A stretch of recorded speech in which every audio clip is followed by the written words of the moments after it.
Hi, I'm Marty Nemko. Most routine and moderate judgment jobs will be automated. Many high judgment jobs are going to require exceptional reasoning ability and technical skills. That means that hundreds of millions of Americans, not to mention the billions of people worldwide, will not sustainably earn enough income.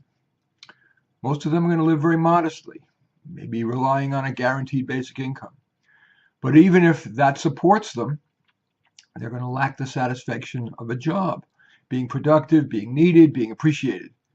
And the obvious outcomes, a sequelize, the fancy term, are depression, anger, crime, drug abuse. Is there a way to avoid all that? Well, I want to offer a proposal. I welcome your agreement, your amplification, your disagreement, and your alternative proposals. That's what the comments section's for.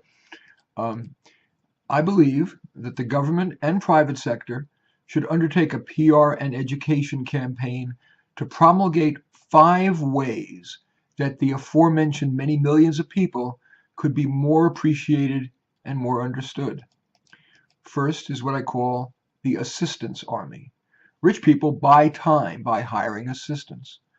The middle class could do more of that while helping the aforementioned millions. So many of them could be of real value, these people I'm referring to, across the employer's lifespan, whether helping with a newborn, tutoring kids, being a tech coach for adults, being an elder companion. And even if they're not paid, such work would make the volunteer feel productive, and that person will likely grow. Being around successful people rubs off. And many of their so-called, bosses is the right term, would come to like their assistant and maybe mentor them, or at minimum, have conversations with them that benefit both the mentor and, let's call them, protege or volunteer. I must say that I speak from experience. I've had a personal assistant for much of my life. The second plank in my 5-plank platform or 5-step plan for helping the underemployed who can't make a sustainable living feel okay about their existence is what I call the artisan army.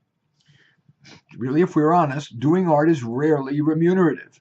It doesn't generate usually even enough money to pay for the training, but it is soul nurturing, and it is of benefit to those who appreciate and experience the artisan's work, whether it's a loaf of bread that they made, a painting, a cabinet, music, theater. Rather than deride artists as flaky, unrealistic, and so on, especially in an era in which more and more people are going to be living on the taxpayer, artisanry, perhaps paradoxically, should be encouraged. Many millions of artisans derive great pleasure and make societal contribution through their art, through their artisanry, if only to show their friends. Therefore, it's worth encouraging because there aren't simply enough good jobs to go around. That is, remunerative jobs. The third plank in my 5-step platform plan for helping the chronically underemployed that will be a growing group of people is what I call the do-gooders army. Without pay, millions of people already derive pleasure while enhancing our world by writing products review on Amazon. I do that. I love doing it. Helping their neighbors, volunteering traditionally, even picking up dog poop from people's lawns, not their own. Their own dogs, that is. We should encourage, indeed, we should venerate a wide range of volunteerism. The fourth part of my plan is what I call intimacy for all. Most people, not everybody, but most people crave intimacy. Physical intimacy, intellectual intimacy, emotional intimacy, and being understood and appreciated despite our flaws. Now, all that seems self-evident, but when was the last time you heard a public service announcement encouraging intimacy, and yet certainly a lot more people lack it than wish they had it? And finally, the final step, final part of the plan is, and it's ironic for me as an atheist to say this, but religion is worthy. The Pew study for the Center for the Study of Religion reports that the fastest growing religion is no religion.